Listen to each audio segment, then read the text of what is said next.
মাথাভাঙা ২ নম্বর ব্লকের নিশিগঞ্জ সংলগ্ন ঘোষপাড়া এলাকায় একটি ট্রাকে আগুন লেগে যাওয়ার ঘটনায় তীব্র চাঞ্চল্য ছড়িয়ে পড়ল বৃহস্পতিবার গভীর রাতে।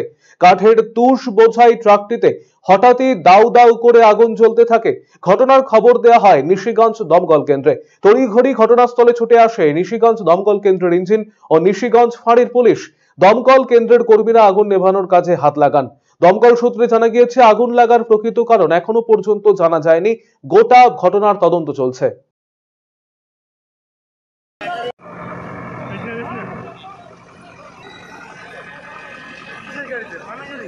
এসে দেখলাম যে গাড়িতে আগুন ধরছে, দেখি দমকল, তারপরে আমাদের বাড়ির আশেপাশে সবাই দেখি মানে পাকা রাস্তা দৌড়ে আসে, দেখতেছে যে আগুন ধরছে প্রচণ্ড।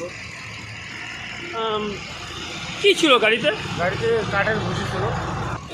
কারো কিছু ক্ষতি হয়নি তো? না না, কারো কিছু ক্ষতি হয়নি, এরকম মানে স্বাভাবিক আগুন ধরছে, তো এখন ওই গাড়ি খালি করতেছে।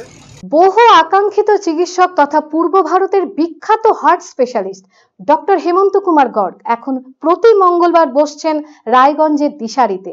শিশু সহ যে কোনো বয়সের রোগীদের হার্ট সংক্রান্ত যে কোনো সমস্যায় আজই যোগাযোগ করুন রায়গঞ্জ উকিলপাড়া স্থিত দিশারি হেলথ কেয়ারে। ফোন নাম্বার 7477785509 ও 7477785512।